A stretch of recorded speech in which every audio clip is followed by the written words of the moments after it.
The Sidebar podcast is made possible today thanks in part to that hair in your food. Nobody likes hair in their food, and if you do, then nobody likes you. But for the rest of us, there's a solution. Hair solution. It's a hair solution. A solution. A problem fixed. Hair solution removes the hair from your head to ensure a clean meal every meal. How, you say? Well, cancer. Yes. For every head that uses hair solution, $1 will go to finding a cure for cancer. Hair solution doesn't give you cancer. It just sounds like it does. And that's enough to get your attention. So, save a meal, clear your plate, and buy hair solution. The final solution in hair.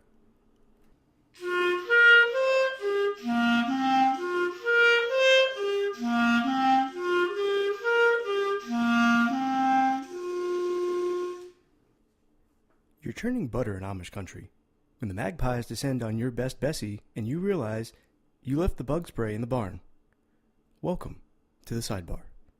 I'm Sebastian Morales, filling in for Clint Myers-Novak, who's currently buffing shoes at the market as part of his work release program. Babybug magazine is an illustrated magazine of literature and art for children ages 6 months to 3 years and is published 9 times a year. It is a magazine for babies. Strew Bennington is a contributing freelance columnist with his article SAD, Stay at Home Dad. Strew Bennington, welcome to the Sidebar. Hi there, thanks so much for having me. It's a true delight to be here. I tell you what, you're the first person I've talked to today, so this is a real blessing from God. Well, Strew, I'm glad I could break up the monotony. How did you get into children's books, children's magazines? You know, if I'm being perfectly honest, and I ain't never nothing but, it was by pure accident. So I had been about unemployed for near on, I would say, close to 5 years, about 5 years at a point. And I was just looking for something to do, biding my time, had these kids. I was living at home. And, it's me, and then in the same cul-de-sac there lives a few other people. One of them is Janessa. Janessa, she was starting to subscribe to this magazine, Babybug. Mm-hmm. So I started reading it. I got really into it. I actually really like the stories. They say it's a magazine for babies, but I think it's just really good. And so I started submitting just some things about my experience as being a dad.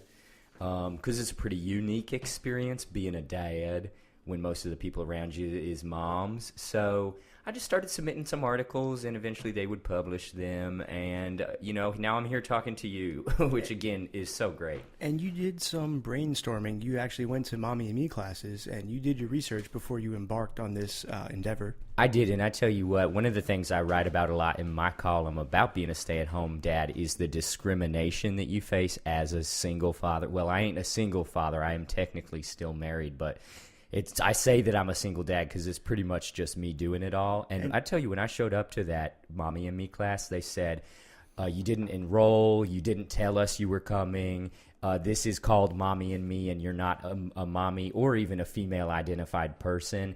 And I said, have you read the Constitution? That's what I said to them. I said, have you even read the Constitution? And they decided to let me stay at that point. And they have very strict guidelines in Mommy and Me. For instance, obviously you cannot bring a peanut butter sandwich anymore, but more importantly, you're not allowed to have crusts on the bread. Yes, that's right. And so they actually teach you when you show up. They give you sort of a crash course in Mommy and Me. And you're an advocate for all of us and me, Daddy and Me. And you actually started Daddy and Me. I did. I started Daddy and Me. And again, up to this point, it is only me. So what I do for Daddy and Me is I rent a table at the Lafayette Public Library, and I just hang out there for 2 to 6 p.m. every first Monday of the month, and I have up a sign that says Daddy and Me, and I tried to do some things to get the word out. I posted about it on, all the most common forums, 4chan, Reddit, somethingawful.com. I posted about it there, and some people did show up, and I can tell you with a great degree of certainty they were not the kind of people I want to associate myself with. Well, what kind of people were there? Pedophiles. All of them? Yeah, all of them. Unfortunately, it was a whole train of pedophiles is how I describe it. It was a train of files. Like a choo-choo. It was they showed up, and I said, choo-choo. And the problem, I think, with pedophiles, amongst the many problems, is Sure. while they're not allowed around a school, they are allowed around a library. So you had to change your meeting area. Yeah, exactly. And now I meet at a school, and that has Smart, been very smart. Well, that's had its own degree of difficulty. I'll tell you what, because what happens is with all these pedophiles out in the world, and you're a man who just shows up by yourself to a school. And again, it's interesting. I showed up to this school and they said, you didn't call ahead. You didn't tell us you were coming. You didn't even ask if this was okay. And I bet you can guess what I said to them. What did you say? I said, have you even read the Constitution? So they said at that point, because I had children there, I was permitted to use the space if I volunteered on one of the committees. And so now Daddy and me meets at the Lafayette Elementary School where my children both attend. And would I call it a rousing success? No. Would I call it a success in any capacity? Also no. But you know what? I'm optimistic for the future. Well, you're about the children, and you're an advocate for the children, and obviously you contribute to this magazine. So tell me a little bit about your article. Tell me first about the illustrations. Now, you have the children illustrate from their own creative mind, and they come up with the darndest things. Now, at one point, you chronicled in your article that you overheard them talking about the pedophile choo-choo, and so for a while they were just drawing trains, and you had to sort of translate that by way of the Constitution. Absolutely. And I'll tell you what is like tough about being a father is you know your kids better than even they know yourselves. Because what happened with my children, Donovan and Dancy, is that they drew these pictures of these trains, and they were saying to me, Dad, we love trains. These are just pictures of trains. And I said, I think there's something else going on here. I think there's a darker meaning to these photographs, if you will. Well, they're not photographs per se because they're drawn, so I'm not sure what you would call that, but I'm going to call them photographs for my sake. And so I said, there's something darker going on here, and I sussed out that it was, maybe my children had been victimized in some capacity by these men that I had been meeting with. Not in a literal sense. Oh my God, can you imagine? Not actually victimized, more of like a hypothetical. And so that's one of my most recent articles is how to understand the things that your children are telling you that they're not saying to you. And that is the full actually title of the article. It was tough to get that in print. That's how to understand the things your children are telling you that they're not saying to you. And what you gleaned out of that was actually sticking to the train theme was the silver bullet, which is the Coors train. Now, not to touch on a touchy subject, alliteration aside, but you were arrested in 2014 for public intoxication and subsequently suspended from the magazine. Yes. And this all derived from your train research. That's true. I'm sure you are, as all good patriotic Americans are, familiar with the concept of Pizzagate. So I kind of went down what people in the clinical psychology world would refer to as a rabbit hole. Now, not to stop you, but Pizzagate is when you order pizza and it never arrived. Yes, that's exactly right. I ordered a pizza one day. It didn't show up, and I said, something's going on here. And then that led me to realize that there was a conspiracy in the town of Lafayette against me as a single father. I was being targeted and victimized. I was receiving less goods and services that were not as good or serviceable to me as a single man as people like Janessa and other gals in the cul-de-sac were receiving. So I admit to it. I've come clean with God. I've talked to Jesus about this a lot. We've had a lot of private, personal conversations, me and him, about this. I went on a bender. I got a handle of Fireball. I downed it in 30 minutes.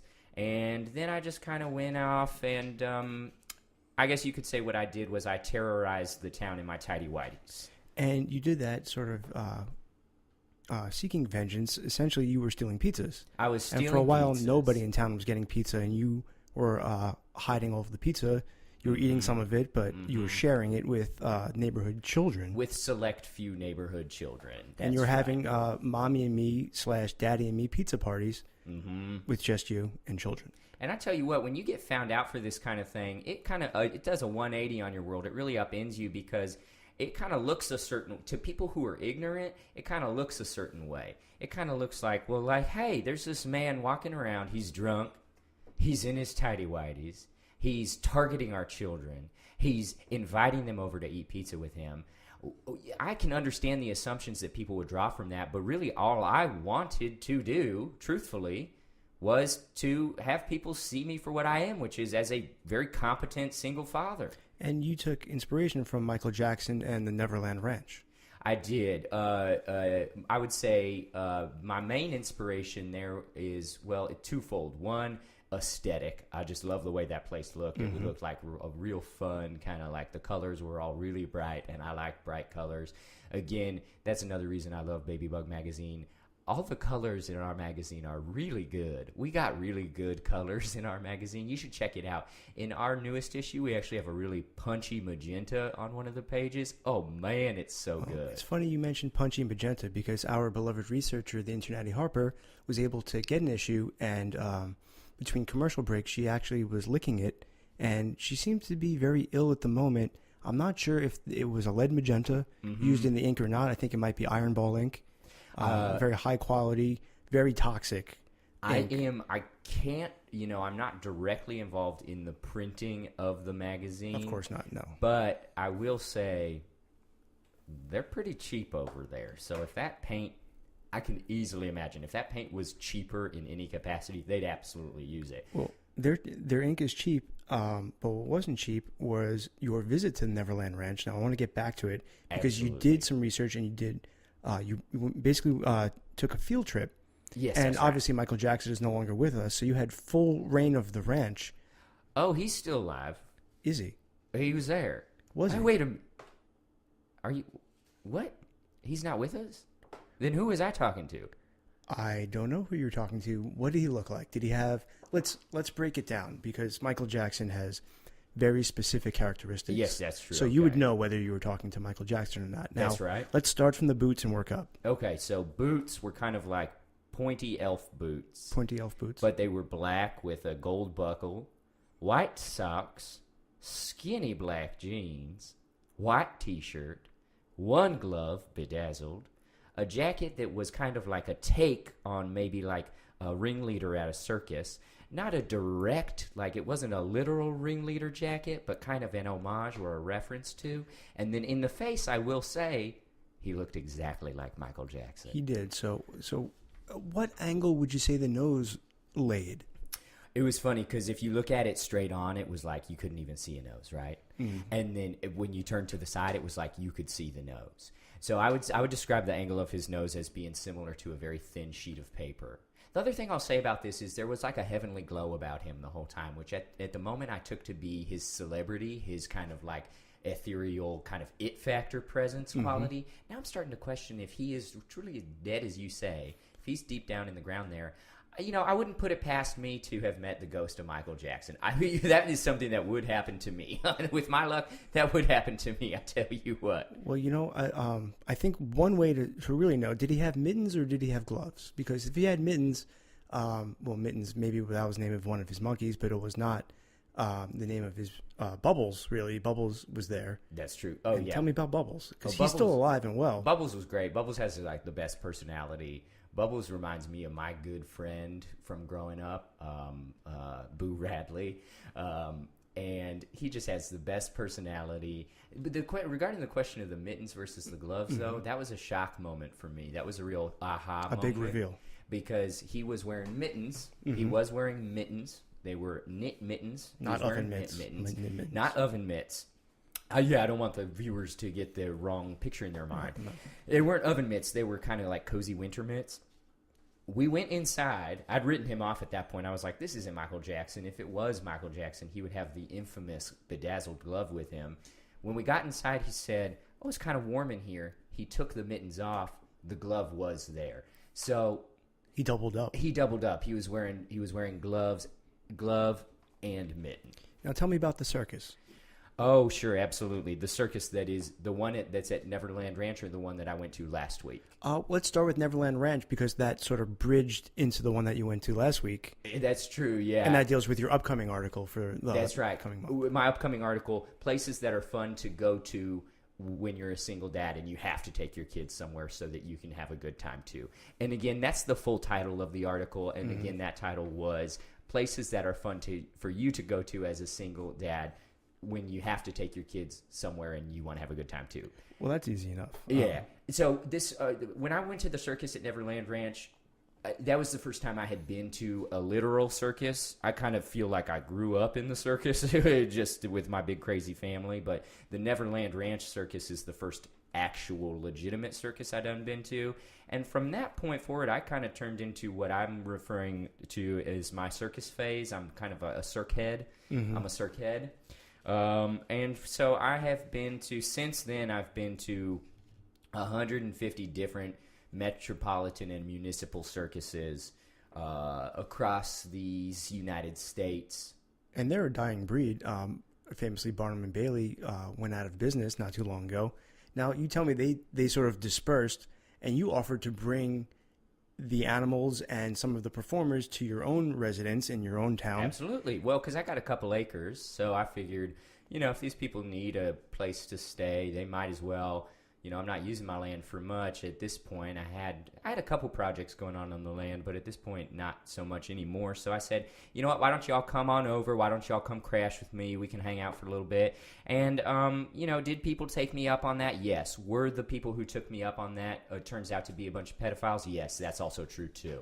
So, you know what they say, don't look a gift horse in the mouth. And it turned out, now I know you're shopping around a reality show about it because these people won't leave your residence, and they've invoked squatters' rights. Yes. And what you found out is that trapeze performers don't get along with the elephant scoopers, right? It's a whole cultural thing. Big clash, exactly. Not to speak out of turn as, someone who is very white, but it's a gang situation. Mm-hmm. There are circus gangs. It is a gang situation on my property, and I'm scared for my life.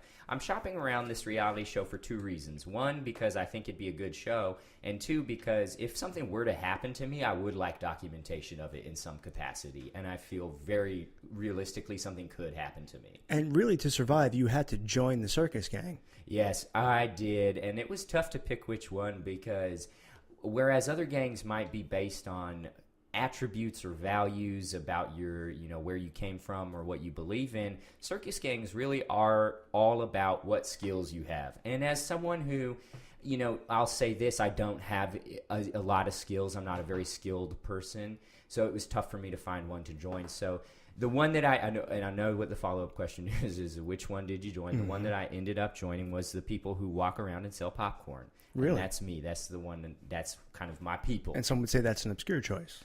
They would say that, but we're small but mighty. Mm-hmm. That's how I like to think of it. Are you familiar with the cartoon Mighty Mouse? Of course I am. It's like that, small but mighty. Small but mighty, and no one's gonna pop the popcorn if there's no popcorn poppers. Exactly. Now, the show that you're shopping is Pedophile Survivor, in a way, a circus Pedophile Survivor. Mm-hmm. There really can only be one. Now, you've created a moat on your property, and they are living on an island. Yes. Yes, and you are the lord of this island. You actually have a Michael Jackson jacket, similar to Sgt. Pepper's Lonely Hearts Club Band. I don't know him. Is he in the administration? Does he work for the Pentagon? I believe he's more on the senatorial side, something of a He's third a retired aide. sergeant? I think so. Oh, interesting. Which party is he affiliated with? Which party gets the baton? That's the Democrats. The Democrats. And the glitter is also the Democrats. That's also the Democrats. Okay, so he's in the glitter party. Okay, yeah. It's a big band. Okay, well, that's why I'm not familiar with him. But I believe they are also looking for a leader. That's a different story. Let's get back to your Survivor show, because you are on here. Yes, we're going to talk about Babybug magazine. But while you were on leave for your public intoxication, yes, you were able to brainstorm this, and you filmed it yourself with your own money. With my own money, with my own VHS camcorder, I filmed a speculative, what in the industry is called a speculative. So I filmed a speculative of a season of my show, which is Survivor Pedophile Island. And I'll tell you what the main inspiration for that was the show Survivor, which is a show that I love. I love that show. My youngest, Dancy, she's about 2 seasons of Survivor old now, and it's our favorite pastime as a family to gather around the unit and watch Survivor. So the way that the show functions is, again, It is it's one of those states. I live in the state of Arkansas, which is, has one of those laws. Dang, I forget what they're called. What is that law called where if someone shows up, you can shoot them? What is that called? Open carry? No, that's Right to life. Shoot, it's the right to life law. That's exactly it. It's the right to life law, and if someone shows up on your property, you're entitled to shoot them. Or is it stand your ground? No, that's not it. Stand your ground is about fetuses. Stand your ground is about are we going to save the fetuses or not? And we stand our ground and we say, yes, we are. And you bury them in that same ground. Well, if it's like, yeah. Is that even a question? I believe more it's a mission statement. You're right. It is our mission. Now, so the show, right? Yes. Okay, so Right to Life. It's Right to Life. And I do feel threatened on a continual basis living on my property with this kind of band of renegade circus performers. So I said, you know what? One of two things could happen here. It's not a false dichotomy. There are no legitimate third options. This is a real dichotomy. There are only two options.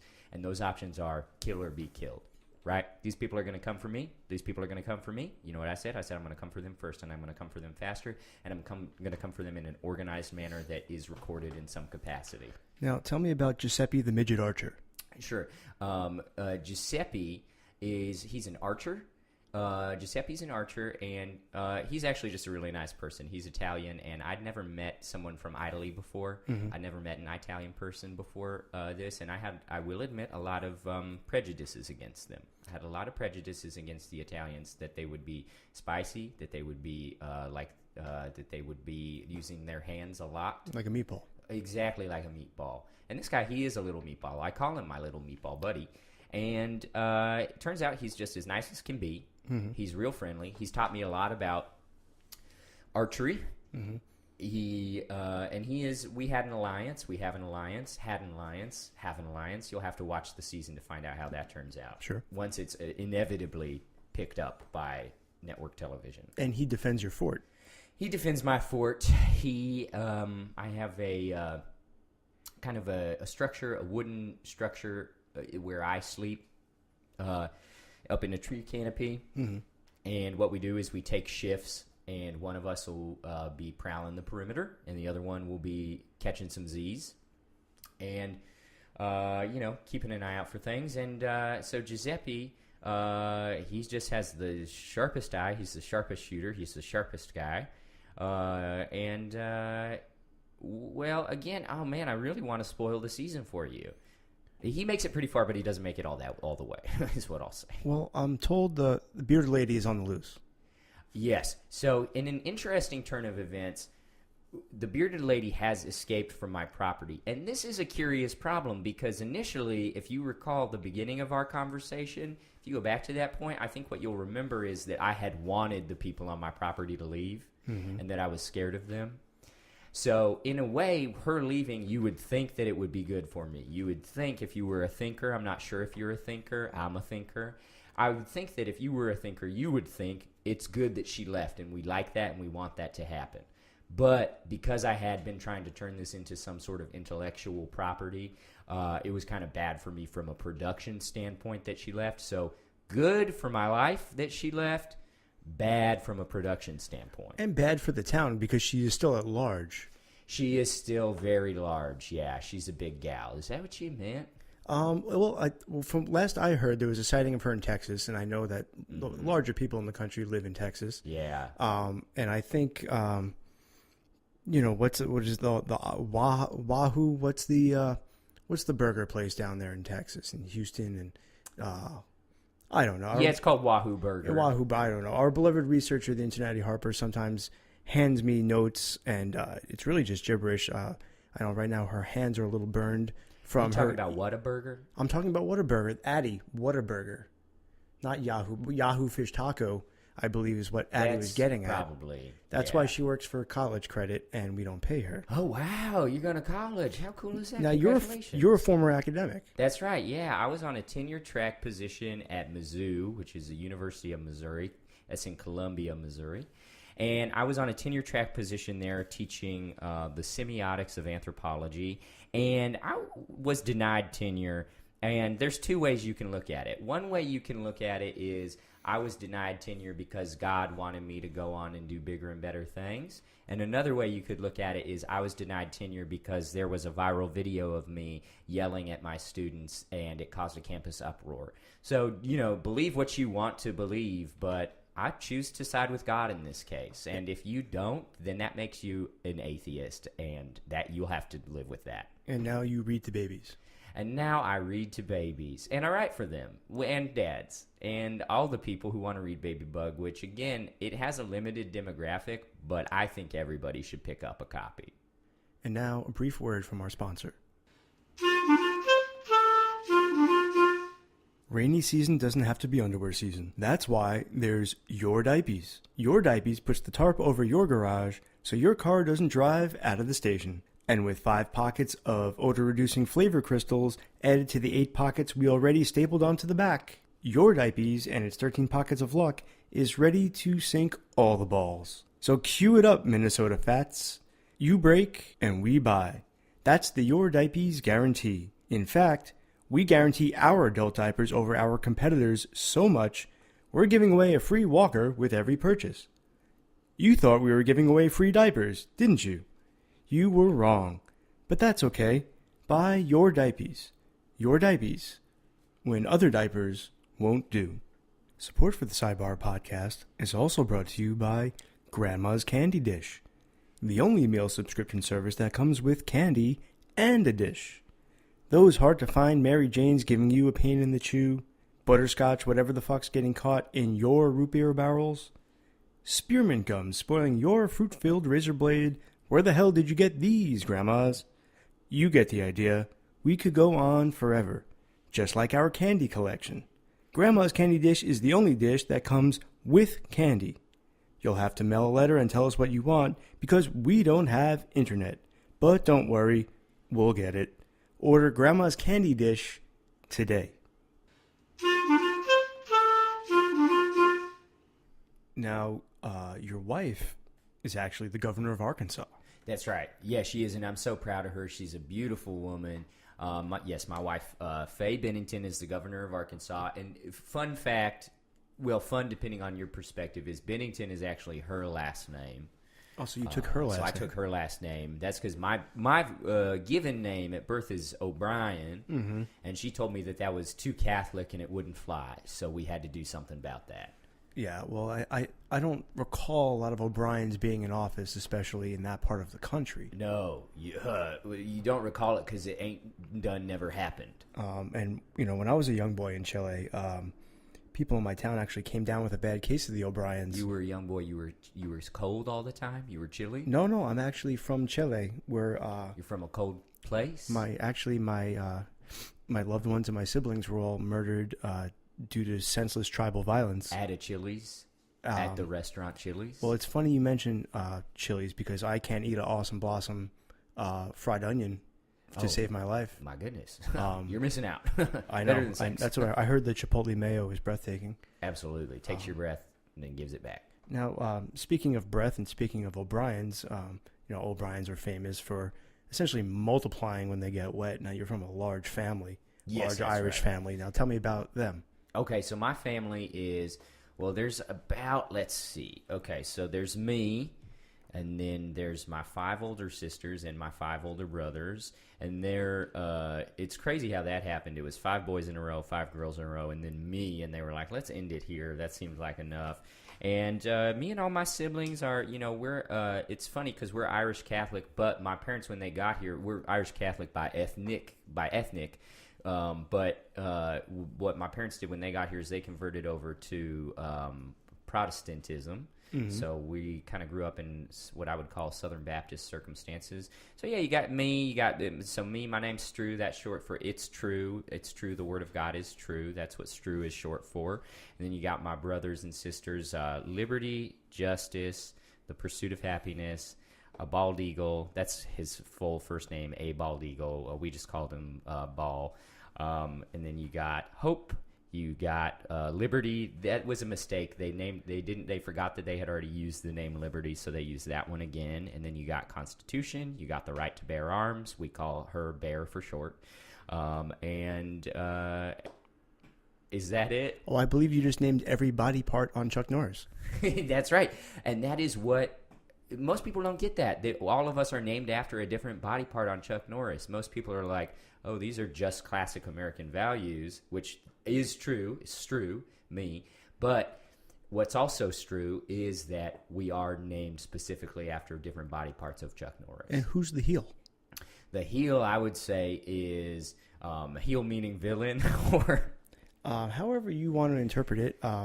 I usually interpret it as the person who gets walked on by the entire family, doesn't get a Christmas gift, has their wife and children lost to senseless gang violence.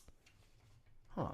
I guess in that case, it would be my oldest brother. Normally, it's funny, the oldest person in a family is kind of like a take charge type of person, but in my family, the oldest person is a doormat.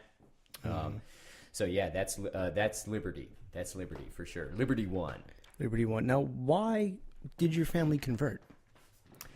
My family converted because in the town where we grew up in, you got a tax break if you did. So that's why we did it initially. But then past that point, we just kind of we're having a great time. Going to church is like a hell of a time if you do it right.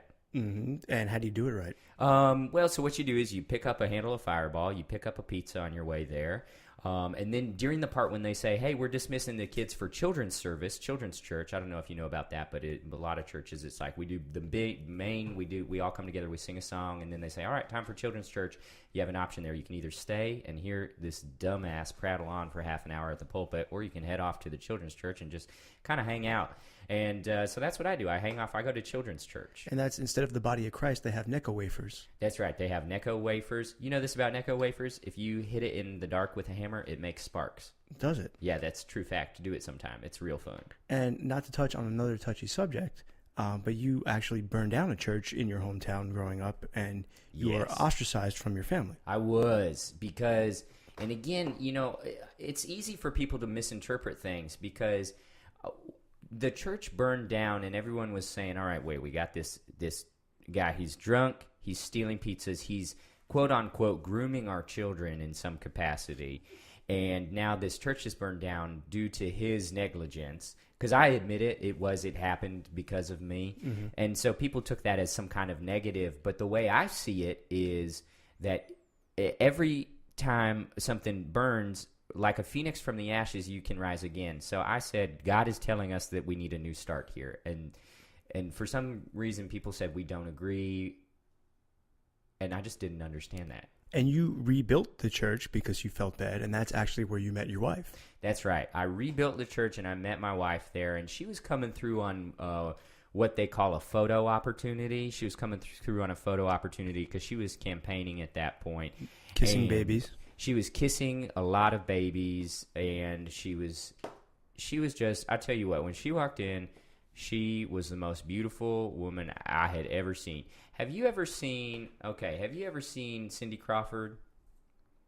In person or in a photograph? In a photograph. Many times I actually have. Well, I wouldn't say I'm part of her fan club, but I drink Coca-Cola because of her. Sure. Exactly. Yeah. Me too. I really love the way Pepsi tastes. I'm a Pepsi man through and through, but I drink Coke out of loyalty to Cindy. So anyway, my wife looks absolutely nothing like Cindy Crawford except for the famous mole. That's kind of the one characteristic they have in common, is that my wife has a very noticeable mole birthmark. And outside of that, she is, I guess I would describe her as like a pretty lumpy person. But I love them. I love them because what happens is you meet someone, you get to know their personality, and they're beautiful no matter what.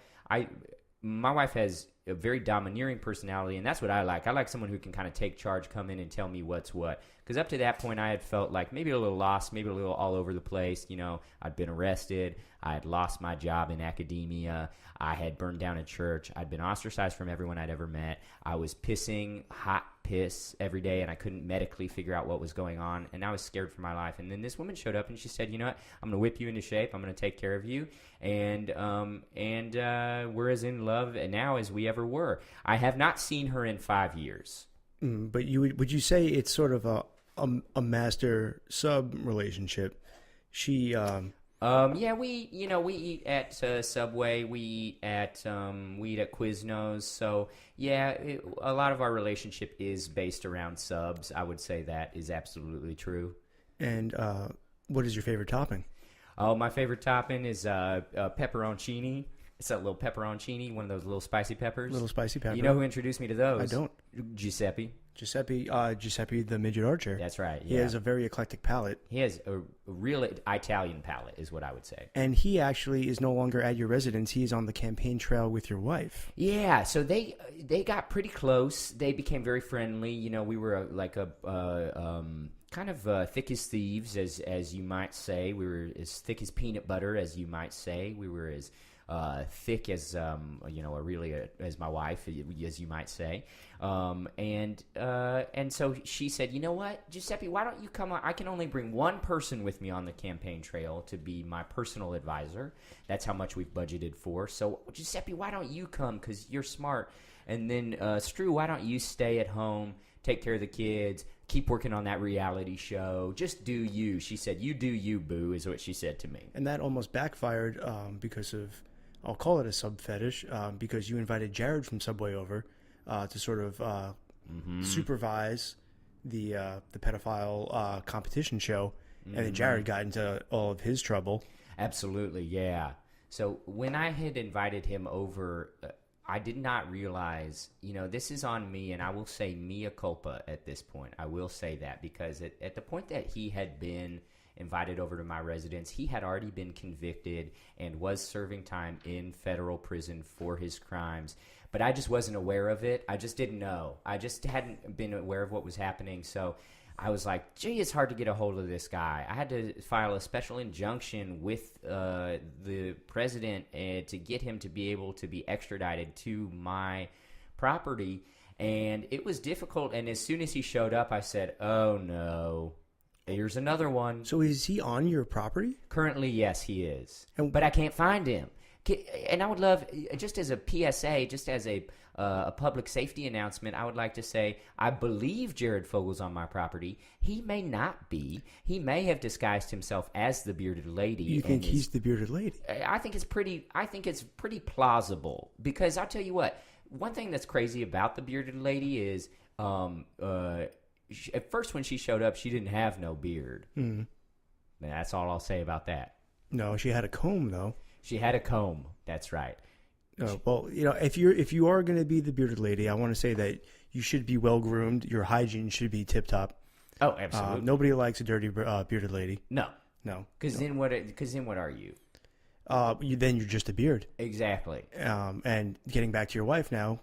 Yes, that's sort right. of the beard of your family. Yes, that's right. She's on the campaign trail now. You both have the commonality of children's issues, and she contributed to Babybug magazine as well. That's right. Yeah. And she actually was advocating for you to not work there, and that was sort of a moral test, right? Sort of your moral constitution. Yeah. So that's one thing that's really special about my wife is she's always administering these little moral tests to people. And that's actually what her campaign she's running on. She's running on testing the morality of America.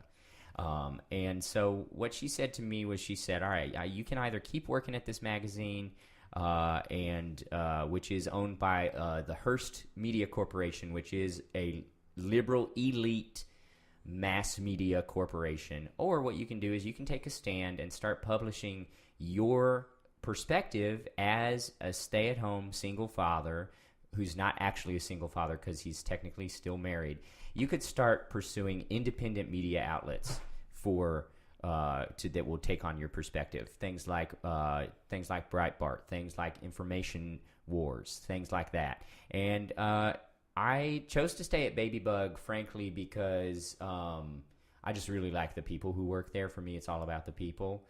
I had great communication with them. I tried to submit an article to Information Wars, but that Alexander Jones character, he asked me to wrestle him to be able to publish. And I just, I used to wrestle. I wrestled in high school. I went to state a couple of times, and I was really good. But then I threw out my back a bunch, and I'm not comfortable anymore. Well, arm wrestling is It's definitely a tough sport, especially it's a young man's game. Yeah, I went to state for arm wrestling. At my high school, we had different kinds of wrestling, and I specifically was an arm wrestler.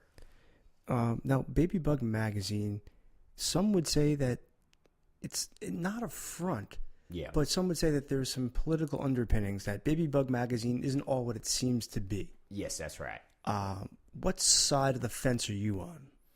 Well, when it comes to fences, I think good fences make good neighbors. So I think there should be a fence, and I think everybody picks the side that they want to be on. And this is where I really am morally convicted, because I'm still working for Babybug magazine, but at the same time, I am thoroughly convinced that it is being funded by George Soros to train up the next generation of, I'll say it, libtards. Mm-hmm. Now, they're because also... I'm sorry to cut you off, but we ran a story last month about a caterpillar. Mm-hmm. You familiar with caterpillars? I've heard of them. We ran a story about a caterpillar, and what it did at the end of the story was turned into a butterfly. Mm-hmm. I mean... Metamorphosis, change, people changing from one type of person into another person. I'm not going to lead you all the way down that path, because if you can't figure out what that story is actually saying about the agenda in America, then you don't deserve to understand it. But I'll tell you what, I believe in an America where caterpillars should stay caterpillars and butterflies should be born butterflies, and that's the way that it is. Mm-hmm. Now, tell me about the grasshopper. Okay, so the grasshopper's communism. That one I will come out and be explicit about. The grasshopper story is about communism, because there's this grasshopper, and it was an illustrated story series about how he liked to play his fiddle while all the ants were working. And at the end of the story, traditionally the grasshopper they build a wall and they keep him outside of the ant country. Traditionally, that's how I was told the story growing up. In Babybug magazine, and again, I work there, and I cannot speak in an official capacity about their views, but what they chose to do is they chose to change the ending of that story so that the ants shared their food with the grasshopper. So what ended up happening in the story is, instead of building a wall and keeping the grasshopper out, these ants invited the grasshopper into their homes. They fed him, they clothed him, they cared for him. Mm-hmm. They changed. So Babybug magazine changed the ending of the story to be about a few things: socialism, communism, Venezuela, Sweden, universal health care, Elizabeth Warren, mm-hmm. and her ilk.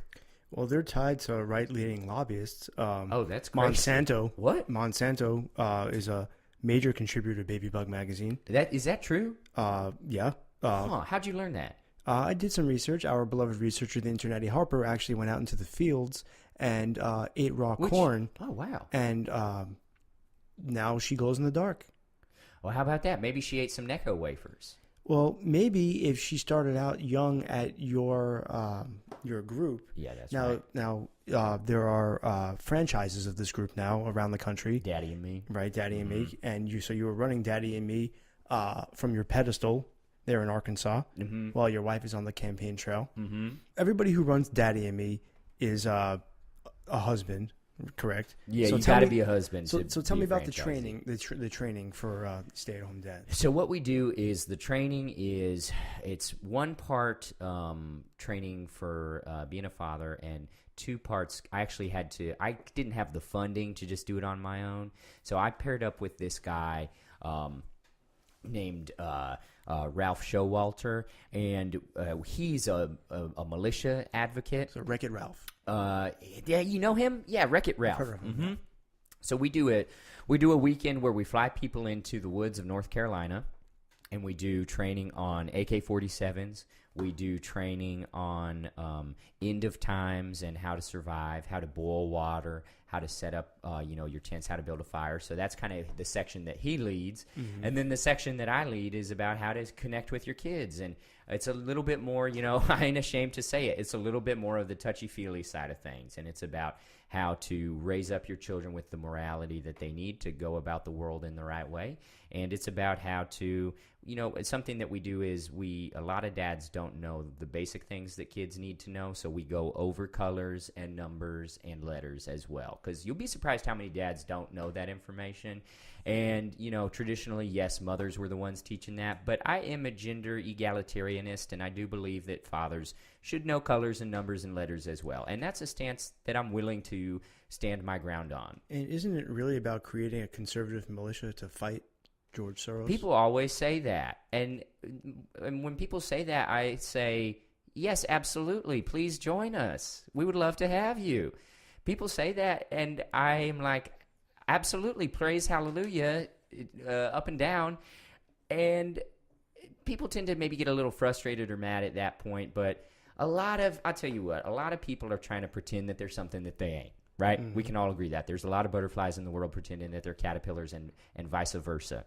But what you'll get with me is you'll get a straight shooter. And I mean that literally. I have a very good shot, and I plan to shoot George Soros square between the eyes if I ever come across that bastard.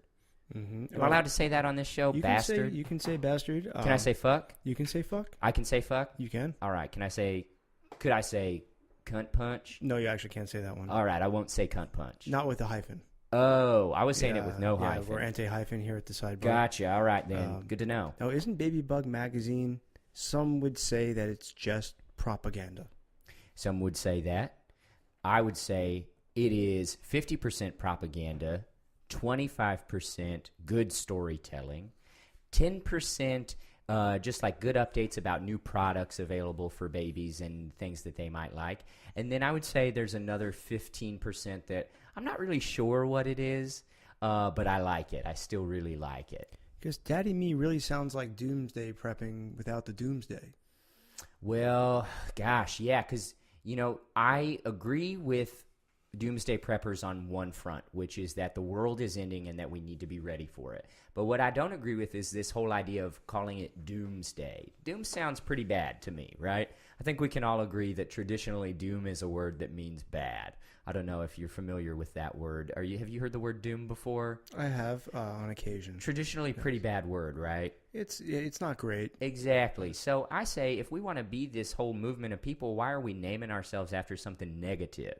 So I say we're not doomsday preppers, we're hooray day preppers. And you actually have a positive spin on your home brew business. That's right. And each beer is a positive beer. Yeah, that's right. Each beer is a positive beer. Each beer is, in some way, what I print on the label is I print a little affirmation. That is something that when I was out shopping my show, I went out to Los Angeles, California, and there's a lot of hippy-dippy nonsense bullshit out there. There's a lot of people reading tarot cards. There's a lot of people drinking their raw vegans, and I don't like that. But one thing I stumbled across that I did really like was this thing called affirmations, and that's just where you say something out loud or you read it and you look at it and you say, that's a good thing, I like that, and you just kind of dwell on it. So I print these affirmations on my beer, and so for instance, one beer might say something kind of along the lines of like, you know what? You might have a beer belly, but at least your belly's full. Mm-hmm. I believe that that's a good thing. Another one says, your house might be overrun by a band of renegade circus performers who are also self-identified, practicing, actively threatening pedophiles. But at least you're not living at home alone. And again, that is all on the label. That whole thing I just said fits on the label. Strew Bennington, Babybug magazine. Thank you so much. Thank you so much for having me. I'm not doing anything if you want to stay on the line. I have the whole day blocked off. I'll tell you what, Strew. Why don't we put you on hold while I sign off, and I'll get back to you. That sounds great. I'll be sitting here waiting. Excellent. Coming up next week on the Sidebar, Peaches and Cream. You know what I mean. I'm Sebastian Morales, saying see you next time.